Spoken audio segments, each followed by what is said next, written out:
banomuza. Yes. Nawufika libotshelele. Ze nithi banomuzayo. Nithi lafuna ngekosini. Amen. Kubani ke lo botshelele? Ndini nawe. Amen. Mangabe ungKristu. Undulukile namhlanje. Amen. Esibotshelele kuze kuphele. Yes. Mangabe ungKristu. Amen. Kanti azama ngokubotshelela sibotshelelee ngalo singaziboniyo thina sibotshelele. Yes. Namhlanje kuzokhulula ezombophelele. Yes. Mangabe ungKristu. Amen. Ufikile lo wapha ezoshukumisa bathini. Amen. Baba bengaqondanga. Wathi phaphani ngoba kuba ningalazi ixesha lofika kwaYesu. Amen. Mangabe ungKristu. Amen. Ndizoteketeka baphambi kwenu. Nditeketele ekhaya. Yes. Xa evuka namhlanje ndinqwenela uvuka kunye naye. Amen. Ipasika ngepasika silapha. Yes. Sizothi uvukile. Yes. Amen. Kodwa ngomso ubuye ube nam. Usithi uvukile. Amen. Ungavuki wena. Amen. Sinqwenela ke ngoku xa sihambayo apha siphume. Namhlanje siphume sivukelwe lusana. Sitshintshe imeko esizizo. Amen. Sizalwe ngokutsha. Kosozingomthanda. Amen. Uthi xa uhamba phaya athi umntwana kwazi ummelwane wakho. Ubungubani na? Yes. Kodwa ukuze ngubani ubheka phambi ubona umohluko. Amen. Ngoba uvele basikele. Amen. Utshintshile. Ungumama. Yes. Kosozingomthanda. Amen. Awu Thixo wenza incebo. Baba kubuzo. Wathi sakuthuma abanye emhlabeni. Amen. Zoyika abantu besakho zibaphuma emhlabeni. Baqhubuda bejonga phansi. Yathi ndemelela isixeko sakho Juda. Yathi thuma ngaba. Amen. Banqoma unyana wawo kuphela ubaba mzele. Wamncame nathi. Ungani ke ekuthina singancami? Sizincamele uThixo sida kumzekele. Amen. Ungathi uhamba basemva kube kuyinto ezilapha babakho. Ungaboni. Mangabe ungKristu. Ngoba akungibona umzekelo. Ayezi into zozingomthanda. Amen. Sibulela nomama Bishop wethu. Amen. Ngoba lokade mina bedonje. Sizawutekela sisimane sithatha kuye mina. Mangabe ungKristu. Uthi uvukile namhlanje. Usingeke nasekhaya. Amen. Engizowenzani bathi bengiteketele yobana athe befika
Baba uBishop noma uBishop Amen. othatha bonke benhlanganisela ama-reformed Amen. omama bomgqokozo odlasa Yes. ulutsha lwasekhaya lusifundela Amen. uthi mandithake tani Amen. uthi mandithake tani uyabona ke le inkonzo yovuko iba nento eyenzayo Yes. andazi noma ndiyithatha serious okanye ndiyithatha personal kodwa bakhona nje into enoku-emotional kanyana Yes. ndiyabona uba ndithi ndawukuyilanda imbali ndiqonda uba hey kuvuke umntu Yes. ndibulela ke ngoku nale nto simane sikhunjuzwa Yes. icacile into yobana yaziwe nento into yokuthi Yes. singabantu abalibala ekufanelekileyo ukuthi sihambe sikhunjuzwe Yes. ngoba kaloku side silibale nento yokuba sithele nto silapha Amen. side silibale nento yokuba ungekanqaka abantu basibelayo Yes. sicinge fanele uba kungothanda kwethu okanye ngamandla ethu Yes. kodwa ngenxa Yesu Kristu uyimbali nomgqibelelisi intlahlela yobomi bethu Yes. izinto zonke ezehlela uYesu esemnqamlezweni Yes. zizinto ezehlela thina ezanze emhlabeni kodwa ke singazijongisanga kuYesu namhlanje ithi le nto ke ngomakhe ndijike ndijongise kuthi Amen. ngoba kaloku uYesu yena wafa wavuka ngoku kufaneleke ngokuthina sinike i-direction ukuthi Amen. kufaneleke sithini na ngoba kaloku uYesu uvukile namhlanje Amen. lo Yesu lona ojikelwe ngabantu abahamba nabendleleni Amen. sizinto esiphila kuzo ezantsi emhlabeni Yes. asoze kaloku ujikelwe ngumuntu ongakwaziyo kodwa lo mntu ujikele uYesu ebesitya kunye etafuleni ebethetha ntonye behamba kunye endleleni Amen. kodwa kwenzeka into yokuba ibe nguye okungatshayo wayithetha uYesu le nto wathi uyawuthi ngekakhali iinkukhu zingekakhali kathathu ube somkhanyela namhlanje ndithi ndizisa into encinci ethi thina ngeli xesha singafanele uba senza kakuhle Yes. kanti siyophulile imiphefumulo yabantu Amen. sibulele ngoku ithi into yami ndifuna uyithetha namhlanje njengoba uYesu avukile nje make sihambeni siyeni emavubhrentshini siyavusa abantu esibabuleleyo Yes. siyavusa abantu esibahlabe ngemikhonto siyavusa abantu esibenzele amalele basibona sebesengesekho emkholweni basibona sebengesekho endlini kaYesu Yes. izinto ezehlela uYesu sizinto ezehlela thina yile nto kuthiwa uyintlahlela yobomi bethu ufuneka thina ke ngokazantsi emhlabeni sijonge emnqamlezweni onke la mazwi athethiweyo emnqamlezweni ngamazwi ezinto ezisehlelayo thina Amen. uthi xa thetha semnqamlezweni kwakhona uYesu uthi nyana nankunyoko nyoko nankunyana Amen. ukubonakalisa ukuthi wayesidala inkomo wayehlanganisa abantu ukwenzela abantu bahlale bemoyamnye bahlale bekunye bengathanda sana Yes. ngale mini namhlanje uvukile uYesu Amen. uYesu ebefele thina uYesu ebengqatshiwe uYesu ove izinto ezibuhlungu ngenxa yabantu abangaqondiyo Amen. kodwa aba bantu bona bebecinga bayaqonda bebecinga bayazi Yes. kodwa bazowuthi sebebulele sebetshabalalisile bakhona baqondayo ukuthi tshini ithe kanti ibinguye Amen. ithe kanti ibinguye nathi ke masingeyani isenokwenzeka lo mntu umandamanayo ngulo ingumntana kaThixo lo mntu wena ungambonela intweni Yes. isenokwenzeka ngulo unelizwi likaThixo Yes. ngulo uzazokumisa i-reformed ngulo uzazokuphilisa ibandla lase-reformed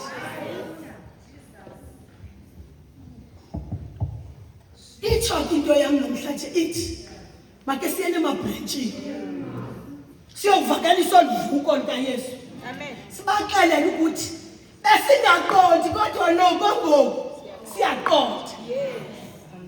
siphakamele siyovuselela inkonzo ama-reformed ngothando nokungahananisi. Yes. Ngoba uYesu sekulebeko nje ukuhananiselwa uthengiswe ngaye. Amen. Umuntu ezenza ingathi uyamthanda kanti lihlobo amthengisa ngayo. Amen. Masithandane niphelelesi. Yes. Singapretendani. Amen. Singathengisani. Singathengisi ibandla likaThixo. Amen. Sitshintshe ukwenza kwethu. Yes. Ukwenzela ukuthi nabantu abajonge i-reformed babe nomdla ozongena ngoba babona omama base-reformed abanesidima abakhulu ukunyathela abathethela phansi abangathethi izinto zonke kodwa bathetha izinto zikaThixo.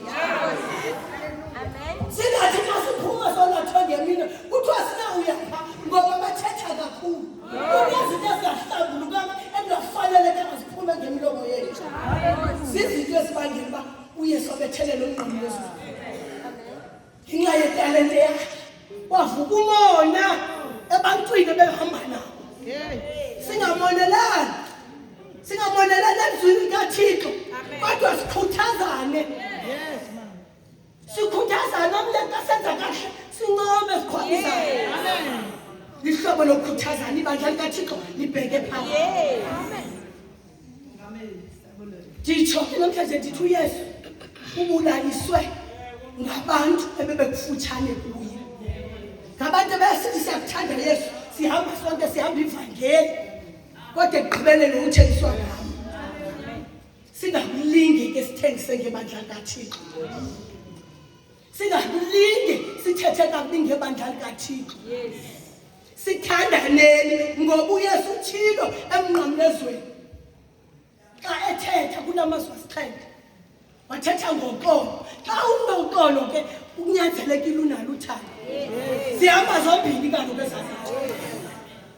Uthando noxolo sihamba zombini azohlukana. Masike siphuthumele uxolo ma-reformed. Siphuthumele uthando ma-reformed. Sizoyihamba kakuhle indlela kaThixo. Sizinto ezimbini ezincinci sabe siyigqibile yonke. Soze sikwazi ukungathana kasithandana. Soze sikwazi ukubulalana kasiqonelana. Ngokuthetha ungatikifani umuntu uzambulala kuba uzawuthatha ibhozo umfake ibhozo ngelizwi liphuma emlonyeni. Umbulela umphefumulo womuntu. Amen. Wena ufana naba bantu bakwaYuda bathatha uYesu bamxhoma emnqamlezweni. Ngokwenza okubi nokwenza obuhlungu ebantwini ungulo umbethelele emnqamlezweni uyazi loo nto namhlanje. Yes.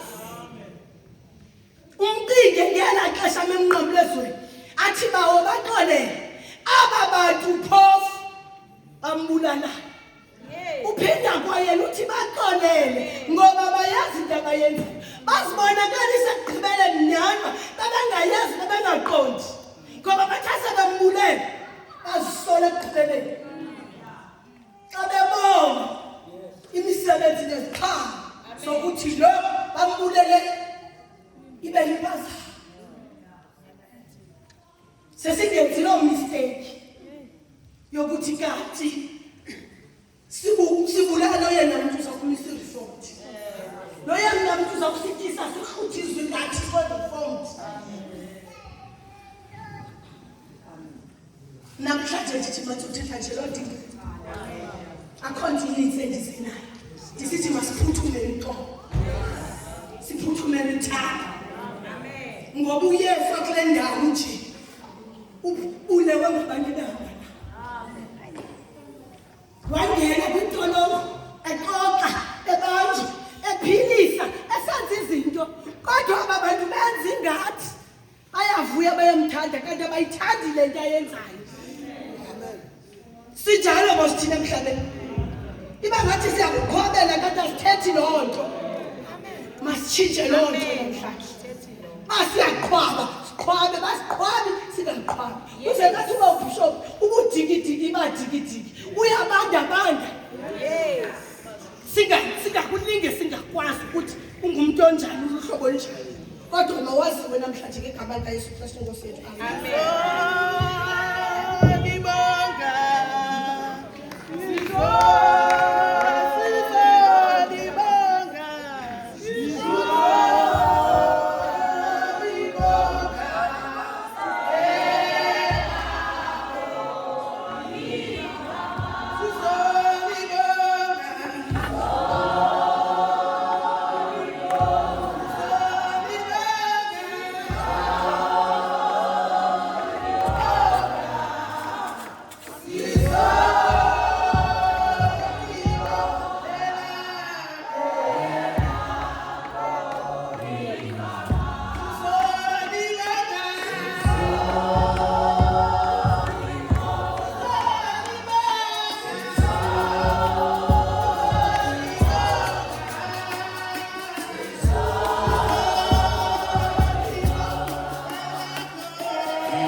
Amen.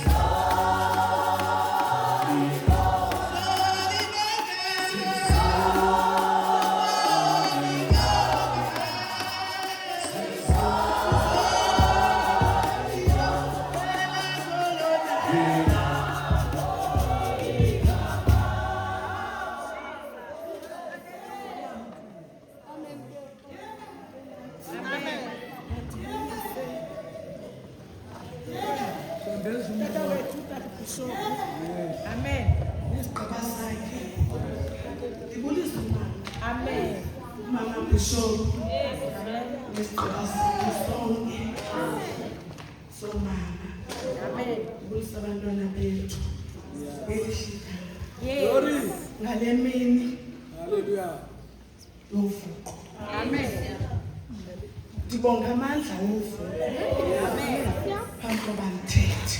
Yes. Kungamandla wovuka into ebangela sibe nale nkonzo. Yes. Sizothetha ngamandla wovuko. Amen. Ndiyabathanda ke aba bantu bangabafazi Yes. ngoba bangabantu abanesibindi. Amen.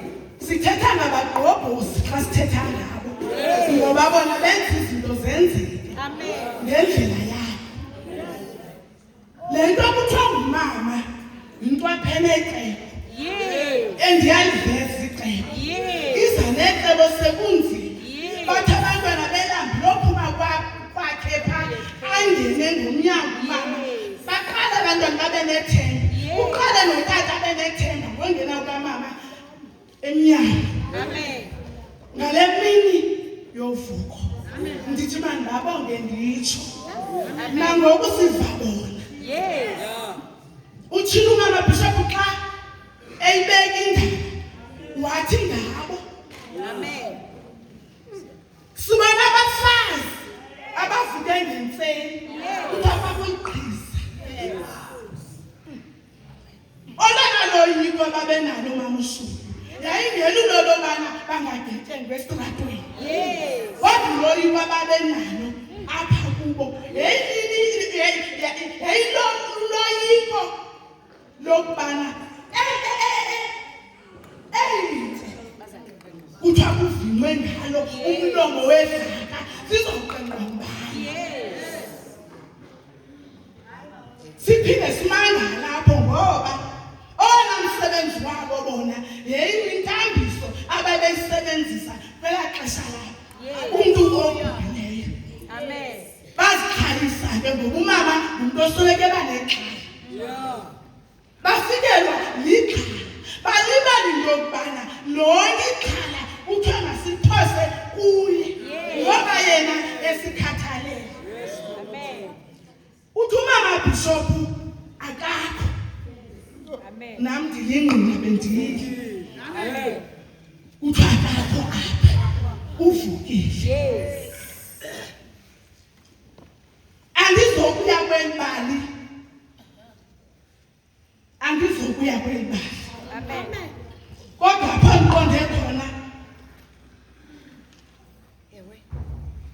mamam uBhayi ndiqonde kule ndawo yokubana uthe uyalandulela ubhekekayo. Yes. Bafika befundi ekhaya lapho sebebalishumi nanye. Amen. Judas akasekho. Bafika kuYesu. Efikeni kwakhe kwabo phaa kuYesu kuthiwa izinto zobawo ezinye zaqubutha kodwa ezinye into zobawo zathandabuza. Amen. Eyona nto endizanayo ekuseni Yes. kulo Thixo wethu masikususa ukuthandabuza. Yes. Masime singathandabuzi singabi nayo intandabuzo. Yes. Kodwa Mama Bishop ndithanda uThixo wethu ongeloxoki. Yes. Ndithanda uThixo wethu othethayo. Yes. Ngoba uThixo wethu esimkhonzayo uyathetha. Yes. Ngoba simbona ethetha apha kubafundi bakhe esithi hambani. Amen. Nokwenza abafundi kuzo zonke inhlanga. Ningakhethi nenye. Apha kuvukeni kwakhe siseva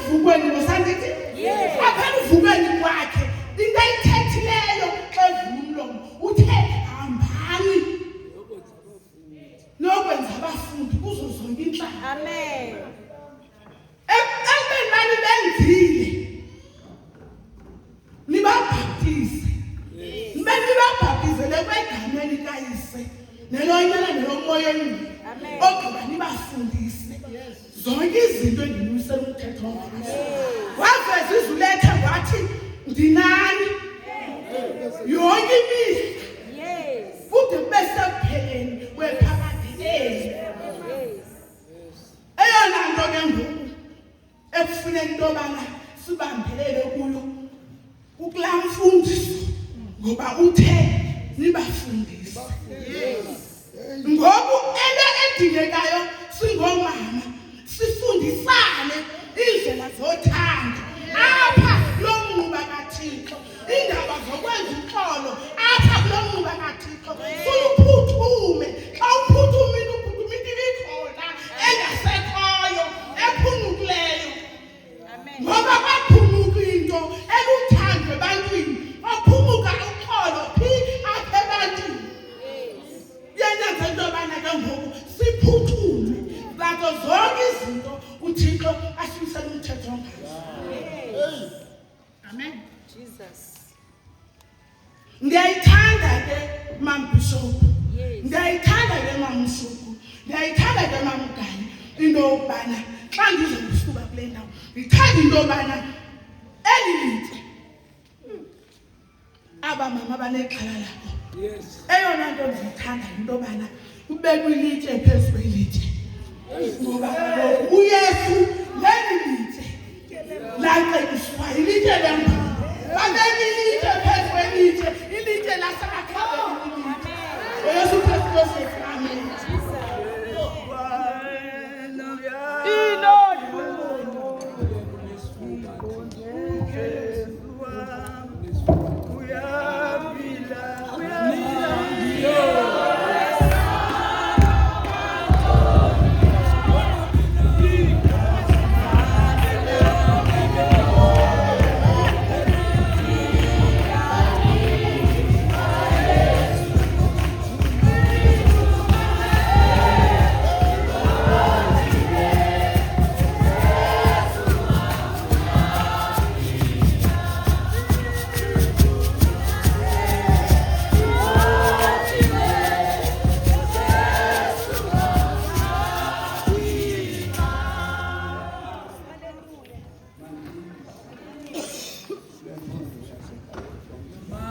Amen.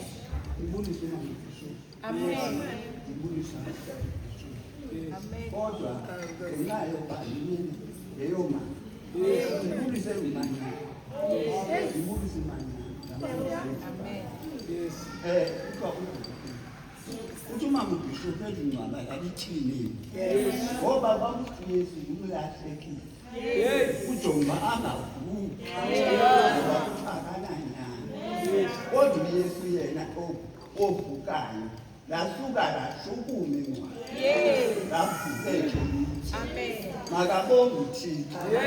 uYesu Mama uBishop uqale wasebenza engekabefele ayengena kwesamthetho uthi uYesu uYesu kuthiwa nomfazi unezinto ezithile nezithile azenzayo uthi uYesu nendawo yokuthetha ngakuwe sino.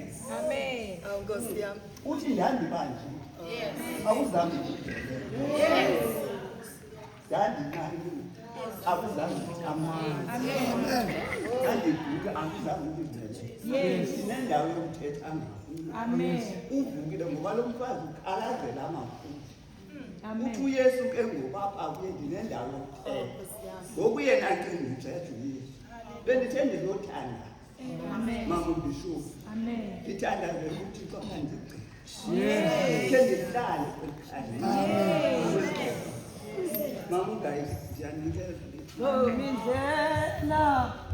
inohlupho ndiqonde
egameni lenkosi yami uYesu waseNazaretha.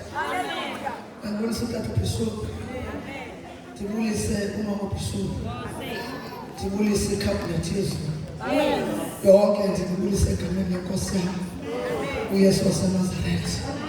Bandibulise omama bangolosine ababethi imigodi idilika bathandaza kuba imigodi. NguNophumlani, inkosikazi kaTata uMafaya uThobile ongasekhoyo ke. Ndilapha endevana ndithi mandizazise ngoba abantu abaninji abandazi. Ikhaya lam ke lisendevana, ndimbakrila ndimethangana, ndizalwa nguLisa kuJambasi egameni lenkosi yam uYesu. Into ebangela uba ndithi noba indlela inohlupho ndiqonde ekhaya kungenxa yemeko esiphila phantsi kwazo kweli lizwe banguBishop. Abantu abayiqonda le ndaba phambi koba uYesu avuke etatulwe imivumbo e-39, uYesu uthe engekafi kodwa wenza uxolo, akakafi uYesu, akakabi semnqamlezweni kodwa uYesu wenza uxolo. Jonga mama, ixolo lenziwe nguYesu. uPilato kwakunye noHerode abantu abangafaniyo, kodwa ngexesha bephethe umsebenzi oba bezamnikela ngoYesu baqala abantu babazisihlaba. Ithatha ukuthi lo msebenzi uqala uYesu osesemnqamlezweni engekafi kodwa egameni lenkosi yami Yesu. Into abangela sithethe omama bangovuko, ukuvuka bazalwane yenye into enzima kakhulu ngoba siyakwazi uyincokola le nto, siyincokola ngomlomo kodwa kube nzima uba siqhubeke noba siyenze. Yonke iminyaka uYesu uyavuka, sithethe izinto ezinkulu apha kodwa emveni koba evukile uphuma kwethu enkonzweni ndibona uba luYesu apha ukhona uhlala ngaphakathi enkonzweni egameni lenkosi uYesu waseNazaretha. uYesu ngexesha lebanqamlezweni banguBishop ube namadoda amabini angabawo, ngoba ngexesha bambethelelayo babona nje isihange kanti elinye ibhada lesibini lithilele nobuBishop, ngoba lithe ngexesha esithi lona ukuba unguye unyana kaThixo zisindise ukuze usindise nathi. Kuba lo doda ibona just ordinary person kodwa ibhada lesibini ibona umuntu kaThixo. Ngalombuzo othi akumoyiki na wena uThixo, umsebenzi wasenqamlezweni uqalile because uthi xa esithi akumoyiki na wena uThixo ithi le ndoda uzundikhumbula.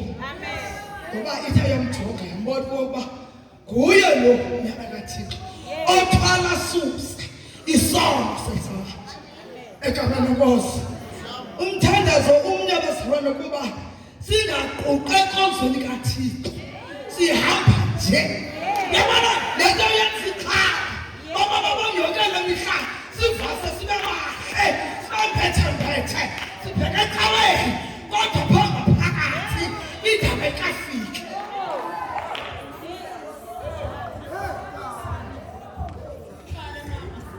Funeka ifike le ndaba ingaphakathi. Abantu abaninzi bakhathalela usumayeza abanye abantu, umuntu azishiye ngaphandle kanti nenkonzo kaYesu funeka iqale kuwe ngobuso. Le nkonzo iqala kuwe phambi kokuzijonga komnye umntu, ayiqala pha kuwe ilungisa wena egameni lenkosi. Egameni lenkosi yakuYesu bazalwane, sichitha ixesha elide kakhulu thina sikhonza ongaziwayo uThixo.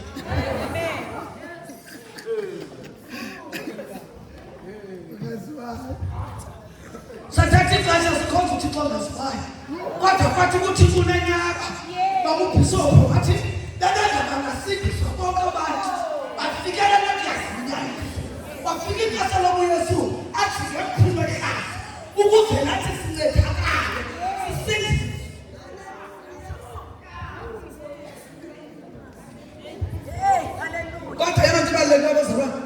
introspection. Akungeze uguqule umuntu ungekaguquki, because lo muntu uguqulayo funeka ajonga phaa kuwe athi le nto uyithethayo yiyo ngoba nathi ndibona. Amen. Nexesha elinintsi sidlisela ngobuhle sibe bahle kodwa ayikho apha emva. Kuthiwa makungasweleki mlandeli osamkhondweni wethu ngoba ngehambo yethu funeka kususwe kuthi. Shwela lo Yesu njalo tata. And funeka siyicacise inyani bayazi. Thina sasisunyazwa ngexesha loba wakushunyayela iBhayibhile yonke ophuma ekugqibeleni. Kodwa uthi xa uphuma phaa ubuze bekuthinwa uthi besibuya ngoba khange uyive.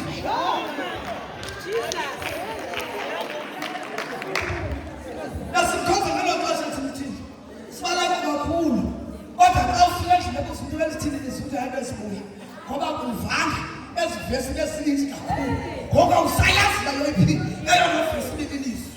Ngoba kwafika ixesha lobu Yesu athi ngiyokuthiwa ehlasi ukuze sincedakale egameni lenkosi yami Yesu. Ndithanda umfazi kaPilato waba nobulumko obukhulu ngexesha uYesu asematyaleni, kodwa lo mfazi wafika nokuba makaphethe isilathi anikezele ngayo ngoba uve into ezinkulu ngalo mntu. Ndithanda le nto uPilato xa igqiba ufunda le ncwadi uthi andimfumanela tyala, kodwa xa ikhuphela ngaphandle wathi naku umntu.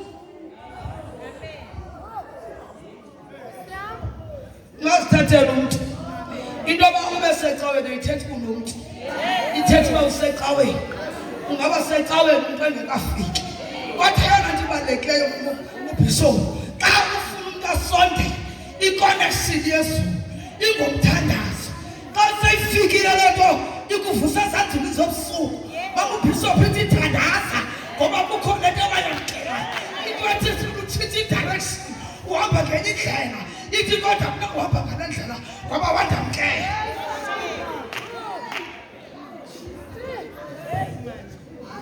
Sikhonza uThixo ne-direction uyadirect uThixo. Lo simkhonza indlela uyadirect. iBhayibhile ithi baba bavuka ekuseni amabhishopu ebheke engcwabeni bephethe ubulawo. Ithi baqhabukelwa ngumbilini endleleni bahambe bebuzana bethetha bodwa bathi azibasaliqengqela ngubani na ngoba kwathiwa makwenziwe sure ngeli ngcwaba ngoba ebethelo mlahlekisi emveni kweentsuku ezintathu uzawuvuka. Egameni lenkosi uYesu waseNazaretha sishumayela inyaniso ebengabangasindiswa bonke abantu. Into ebangela iinkonzo zethu zihlazeke kuba sikhonza icawe ephela endleleni engaqhubekekiyo ngoba icawe funeka ubonwa phaa kuwe. Le nto uyithethayo mayiphile apha. Yeyi mandithi xa ndikujonge ebusweni ndithi yiyo ndithetha ungathethi inena kodwa ebusweni ayitsho ngoba into ebhala entliziyweni azaba libonakala ebusweni.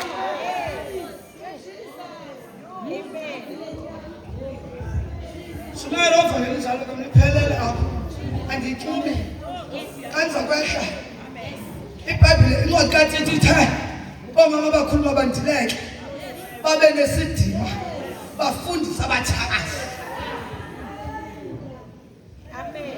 Shumayela loo nkonzo itsho iphelele mna andiyixubi nanto lekaYesu ngoba uYesu ena nto efuna ukuthi ngumsebenzi omhle. uYesu akanandaba na nezinto ezininzi kodwa yeyona into ibalulekileyo uxolo nothando ngoba ilizwi lakhe lokuqala emnqamlezweni ngoku useletatuliwe egqiza igazi kodwa ilizwi lokuqala uthe uba ubaxolele. Isixhobo ke bazalwane sokholo luthando kwakunye noxolo. Ezo zinto ungenazo akungeze umbone uThixo. Amen.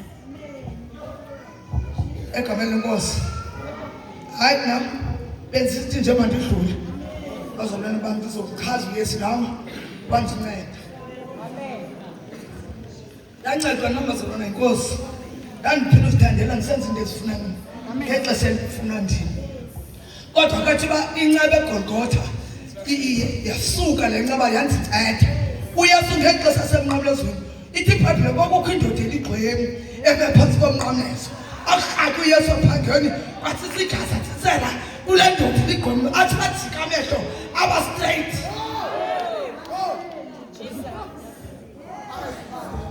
Egameni lenkosi uyesu waseNazaretha.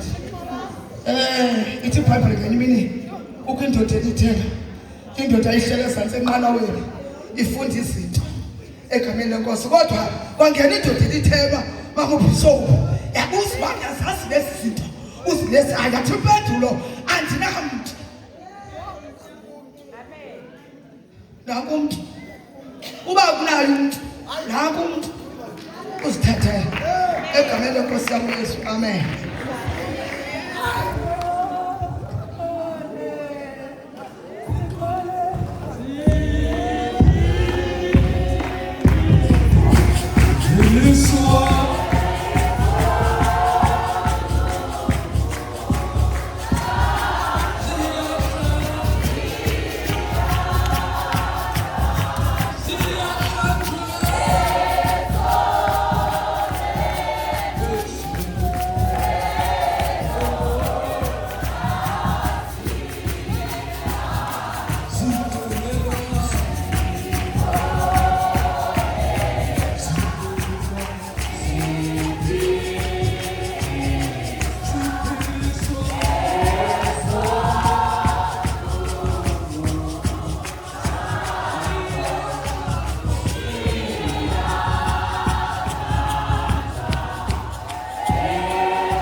Otata bonke ngegama elihle lomfeli wami uYesu Kristu.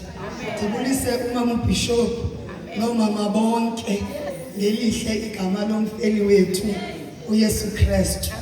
Ndinganekala ke ndingambulisi umama usihlalo umama uGayi makasithanda uYesu. Ivesi ziphelile. Haleluya. Umama uzigqibile.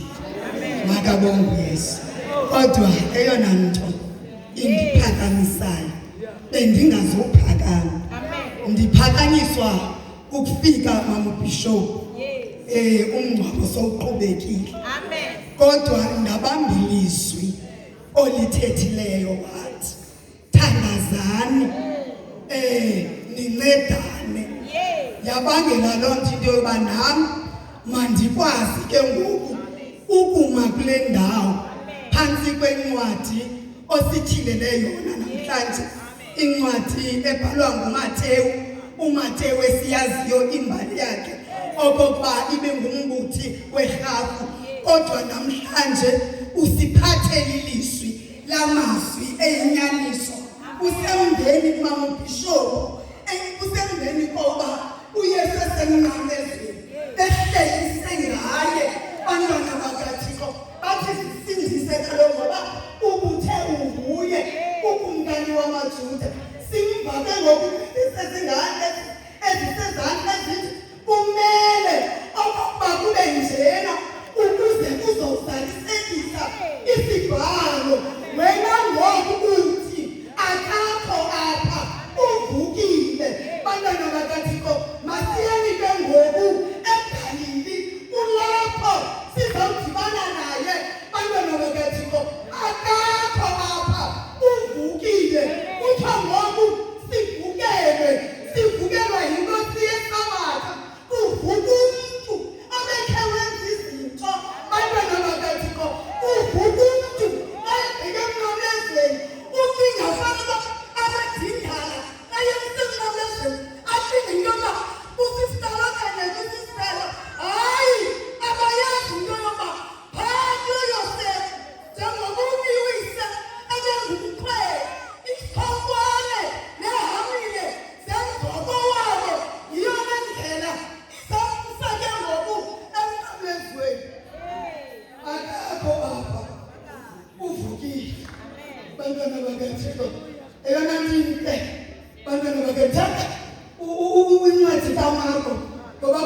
uvukile.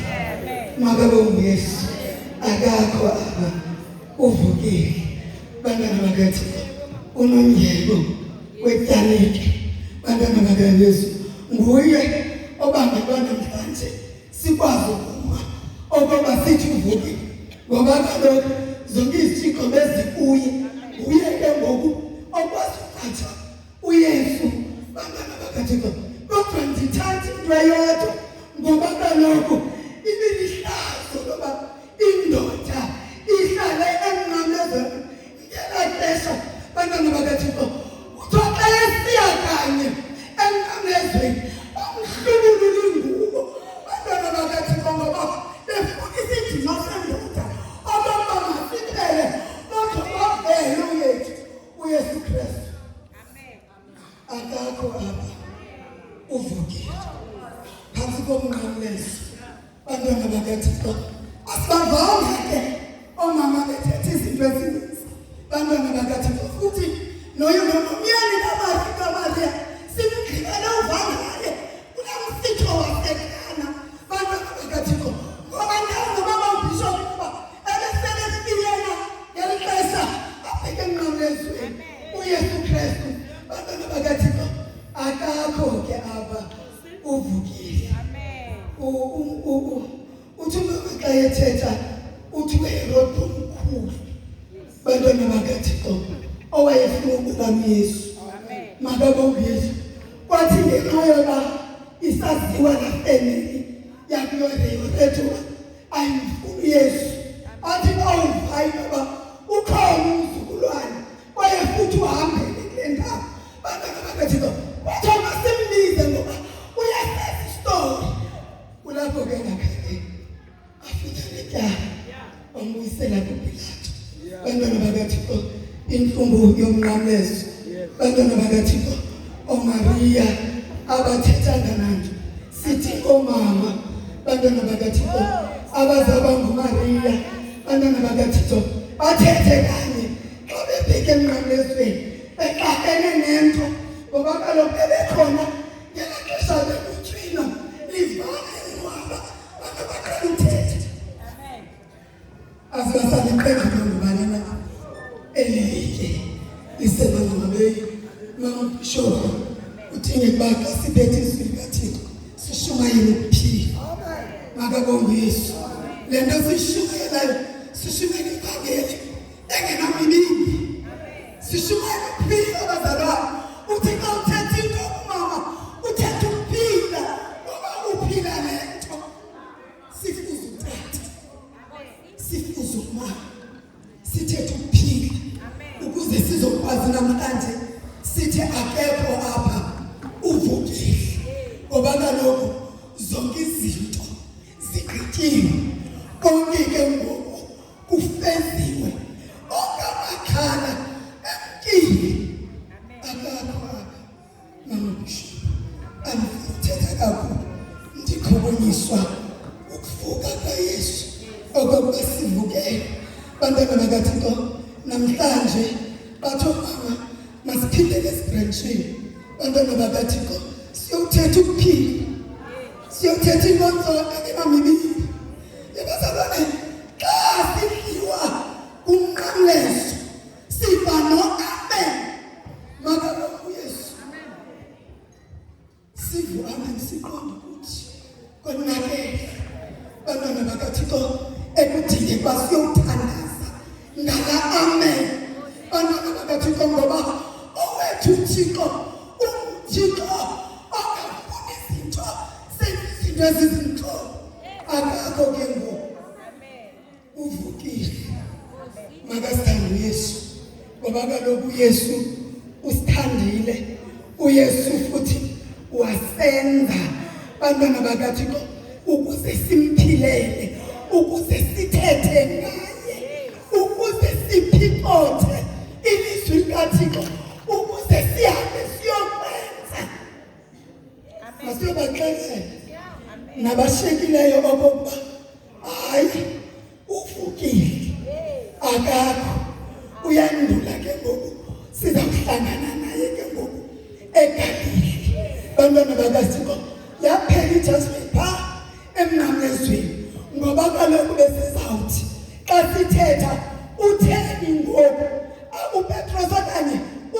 asiyene ekuvukweni ngoba umkhangeli uYesu bantwana bakaThixo wenza isiqinisekiso sokuba senixelele uPetros into yoba sangihlangane eGalili ngoba kaloku akazange azovukela abantu abathi bamgcwele bantwana bakaThixo uzovukela sonke ukuze sikholwe ukuze sisindiswe yile bethu umbhaleli wethu uzabakha ixesha loba siyangqina okanye sivume okuyesu kungu-Eliya bantwana bakaThixo siyazivuma lezo nto namhlanje ngemini avukelweyo omama basekhaya masiyosebenza sisebenzele uThixo bantwana bakaThixo kwaye futhi bangaba uyaqonda into yoba owakho amen unesihlwele seke sihambe siyomthandaza sicela uYesu esimka ebheka kwindaba yeKidroni lapha kulabo eyobafundisa okokubana ezikaThixo izinto zihamba ngesidima ezikaThixo izinto zithetha ukuphila evangelini likaThixo singikhombaza kanye sinyathela kaningi sivusa ukusebenza kuba buhlungu ke okokubana xa ungayazi lento oyiphumela ekhaya ngokuthi umbhali ngaphumela loo nto ekhaya ukuze ndizovakalisa ilizwi likaThixo ndizongqina ubukhulu bakhe bantwana bakaThixo futhi ndizongqina okokuba kulaa ntaba yeKalvari siyayazi intaba yokhakhayi siyayazi intaba yeGolgotha kodwa bathi ngemini eyodwa indoda enento zayo eyayifuna udumo olokokuba yithethile yathi mna ndizambethelela bantwana bakaThixo kanti wenza impazamo ubethelela uYesu latsithi igazi wathi uPilato namhlanje le ndawo asakuya kuthiwa intaba yokhakhayi akuzuthiwa iGolgotha uzawuthiwa iKalvari ngoba kaloku intaba yophiliswa siphilisiwe imivuma kaThixo siphilisiwe abazalwane uba wazithoba bantwana bakaThixo njengembo esiwa ekhaleni asambeni maqobakazana siyomkhonza uThixo simkhonza ngathi siyaqala ukumkhonza ndiyayithanda ke laa nto xa ndizawuhloma mubishop yabona phaa ecaweni okanye apha ecaweni kukho umama uGayi bantwana bakaThixo ndithi noba sendiqonda ngoku into yoba ndilate okanye ikhona into endingayenzanga kakuhle ndihambe ndinexhala andinaqhala kuba ndimoyika ndinganayithetha into endiyithandayo ndinexhala loba le nto wayinikwa okokuba makathethe nathi ngezwi lethu ngoku kudingika into yoba athi engekho siva ukuthetha kwakhe sisoyika ngoba xa sihlaza yena sihlaza ibandla likaThixo kudingeka uba silulamele abasiphetheyo ukuze sihlale simthembe uYesu akakho ke apha uvukile uyakunandulela abheke eNazaretha ndifuna ukuthi baqobokezana masambeni simkhonze uThixo soyikaneni bomama sihloniphane angeke sikwazi ukumkholisa uThixo singangekhange sihlonishwe abo bathanjisiweyo ukuze basincede ibazalwana asinawuthanjiswa sonke kwaye futhi asinawuxokela sonke le nto uThixo inika umntu wayo yile nto singumphakathi inkwenkwezi iyohluka kwenkwenkwezi ngoba sikhonza uThixo ongumahlulwa ngoba naye wasihlulela bantwana bakaThixo ukuze sithi mama Bishop ukhona mphethisho xa ndizawuhlala wemicawe athi siyakudumisa sitsho sonke hayi siyakudumisa Thixo siyakuvuma okokuba unguYehova kodwa ithi yawufika ezantsi ikumise wedwa ithi ndiyakholwa uthi uyise unyana kaThixo bantwana bakaThixo masambeni ngebezalwane siyomxelela abantu okokuba uvukile uYesu akekho Nkosi.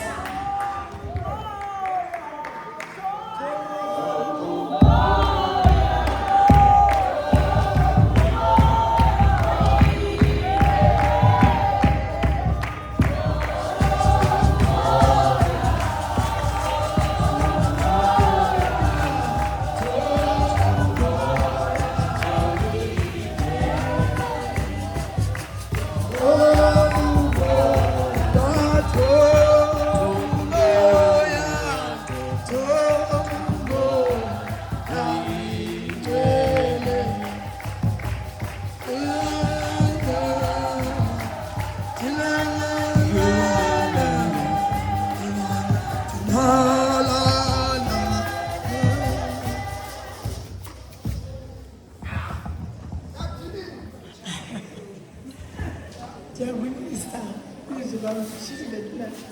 Ndiyabulisa utabishop. Superintendent ukuya kukuza nasemnyango. Ndiyabulisa uMbishop onke omama abakhwela kaThixo notata abakhulu bethu nabasiyangile namhlanje. Ikwayana otata abaningi abakhwela phakathi kwethu. Abantwana bonke abangakwazi uzenzela nje egameni elihle likaYesu Kristu owandifela ngemini eminqamlezo. Sikule ncwadi kaMateyu 28:6-7 apho kuthethwa ngovuko lukaYesu. Amen. Amen. Mosi xa uvukele ukumele ukuba uzizwe uba uzamkholwa wenze into yokubana usebenze umsebenzi kaThixo. Ngoba kaloku xa uhleli emhlabeni ungakholwanga funeka uzazi uba usebenze kuSathane. Apha ke ngoku ndicela uba namhlanje singabe sisenza izitori okanye siyitolike ngeindlela. Namhlanje funeka sixelele abantu bakaThixo uba benze ntoni na, ngoba ixesha liphelile bazali. Uloyiko lwam lixesha liphelileyo babe abantu bengekafuni ukukholwa. Uthi masikholweni kuThixo sikhole nakuYesu kuba emzini indawo zokuhlala.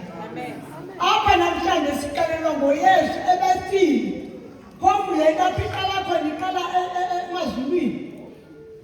Xa kwakungena intlanganiso yamazulu wabiza bonke uThixo abantu ababekhona ngelo xesha nezithunywa zezulu. Wazibeka apha wathi namhlanje ndifuna ukuthuma umntu emhlabeni ngoba uyabona umhlaba wakhe wonakele. Uthi xa abantu ebuza kwizithunywa zokuthi zazigquma ubuso ngamaphiko ngamabini zabhabhazela, ngamabini zagquma inyama. Zathi ingcwele wena Thixo ngoba zazihlonipha ukuze emhlabeni kungazibona abachaphazekazi. Kodwa yena uYesu wawudela ubukhosi bakhe wathi thuma mna mama. Uthe wawuthunya uYesu wazinama nyani weze emhlabeni. Bazali bam, apho wafika ke ngoku wayifumana le nto uThixo wayemthumela yona. Ngoba kuthiwa ngelaa xesha uthe xa enikwa ukuba uwonile engonanga ke phofu kuba ezofela lina nawe. Napa ebethwa etwatyuswa kodwa wayede wasingisela ekufeni. Ndikhumbula ngexesha anyuka mandithi ngexesha anyuka ebheke eGolgotha. uYesu apho uthe wawusilwe ngumnqamlezo. Nam le ndawo indivise kabuhlungu ngoba kaloku ndiyayiphicanisha ngelaa xesha anyuke uthwele umnqamlezo esini. Uthi xa esinda athi uPetrosi kuye ongumfundi wakhe uthi saba ndikuphathise xa uyamvela. Uthi esandivela njalo kulo mnqamlezo uthi uYesu nyathela apho ndinyathele khona ubuze ungabuvo okwenzile. Nathi lapha emhlabeni ukuba nobana siyafuna ukukholwa ngenenyaniso sizamnyathela apho uYesu anyathele khona. Ngoba kaloku yonke into uThixo uYesu ayenzileyo phezu komhlaba yimfuziselo yethu uba masiyenze. Ndikhumbula xa uYesu simbonisa uba ngexesha wayekhona apha emhlabeni ezabhaptizwa phambi koTamaki isahluko sokuqala. Uthi okuqala ke kwivangeli kaYesu Kristu nyana kaThixo uthi njengoba ubhaliwe kubaprofethi wathi yabona mandithuma umpho phambi kobuso bakho oya kuyilungisa indlela yakho phambi kwakho. Uthi izwi lodandulukayo entlango lisithi yilungiseni indlela yenkosi kenenezweni bendibayo. Uthi ke ngoku phaya zathi kuthiwa wahamba wayesuka entlango afika uJordani uYohane ebhaptiza eJordani emlanjeni. Naleyo mosi njengoba uYesu wayeyenzile into yobhaptiza ngoba uqala ukholo qala ngenhliziyo uvuma ngomlomo ukhole ngenhliziyo uba uYesu inkosi wandile ke ngokuyobhaptiza. Olo bhaptizo lolu siboniswa apha kuMariko. Kuthiwa ke uYohane ngela xesha athi uYesu ndibhaptize ngubani uthi ayabalela uthi akumele kamba ndibhaptize uthi vuma kaloku Yohane ukuze sizasubulungisa uvumile uYohane bazali bami wangibhaptize Yesu yonke loo nto isikhathele into yobana ngoku funeka simlandele uYesu ngenhliziyo zethu sonke ngoba kaloku ukuba noba nasiyenzi loo nto siyawuthabalala ngoba uthi wandivumileyo mna unoba bokumna phakathi kanti bangaba nawe uvuma uYesu uzawuthabalala umlilo ngegunini namhlanje befuneka sibaxelele abantu into yokubana ukuba nabana uvukele ngoba sithetha ngovuko namhlanje uba uyazange uvukele funeka wenze njani kathixo sezotshomshana ngoba apha namhlanje kuba silibona ixesha uthixo wayelithethile esithi kuzabetyinyikitha zokufa abantwana bangeva abazali wathi kuzabakho amarhemfazi iimfazo kwiindawo zonke zonke zonke abazali bam namhlanje zenze kumelezekile ke namhlanje ukuze sikhonwe kuthixo siqiniseke uba siyahamba emkhondweni wakhe funeka sikhonwe siyazi into yobana yonke into esiyenzayo sivukele sibe nalanto into yobana uthixo wafa efela izinto zethu masikhonze komthixo sivuye utentendelweni zakhe sibulele ngalo lonke ixesha funeka sizazi into yokubana uthixo lona wasenza ayisisithi singabantu bakhe zivulo kwelusavuyo athi kwincwadi zamaKorinto uthi masithini nale ngoko masihlale sityele sonke ukuze ubabalo lwethu lande uthi nakani thina savuka safa savuka kunye noYesu uthi masifune into zaphezulu apha sathi sihlale khona noYesu ekunene kwakhe masifune uYesu wethu nani lingekatshoni ilanga ngoba ixesha lifutshanisekile nabantwana namhlanje kuba uthixo wayithetha into yabo uyabona namhlanje bathi oomama ka bethetha bathi hayi abantwana bethu bathaya bayathini kanti abantwana bethu xa ufuna umntana wakho bamakalunge ngibuyisele kuYesu ngoba ibinguye umntu ebemdalile awunakwazi into yobana ungathandazi uYesu ukuthi naku umntana ubundiphe yena ndicela ukulungise ngokwakho uthixo uzokwenzela loo nto namhlanje ke bazali bam sivukele namhlanje funeka siyazi into yobana noba uyayihamba le ndlela uyihamba uyena nethixo ngoba uyazi uba uYesu watyabisa imivumo ngenxa yakho yiyo loo nto isibangela into yobana masiqine ekholweni yile nto siyazi uba sahlelwe savukelwe nguYesu ekumelezekile uba namhlanje umntu xa emkhonza uYesu kungabikho nanye isibhidi asenzayo ewe abazali bam sicela ngoxolo nangothando olu xolo ke kumelezekile into yobana athi umntu noba sekwanini ithi iBhayibhile noba sekwanini umntu yiye uyocela uxolo ukuze uthixo axolele ngoba uba ngoba ndilindele into yobana xa kuxabene nomntu ulinde into yobana hayi uba ndifuneze ngokwakhe kum leyotshona ilanga uzambiza buxolo uzambiza ndaba ngoba mhlawumbi umntu uzawubevukile ngelo xesha uzawukwazi njani uye emangcwabeni uyothetha ngayo uthi ndizofela uxolo ngoba ngelo xesha akasekho umntu efulo wakhe kuyo amathambo wodwa phayana athi ke ngoku xa uYesu njengoba sizawuvuma njena sikhole ngeentliziyo zethu xa esiza uthi usazawubuya uYesu bazali uthi angokwadinga kake thina silinda amazulu amatsha kunye nomhlaba omtsha apho kumikhona ukulungisa athi ke ngoku njengoba aba bantu abasodatha empuleni uYesu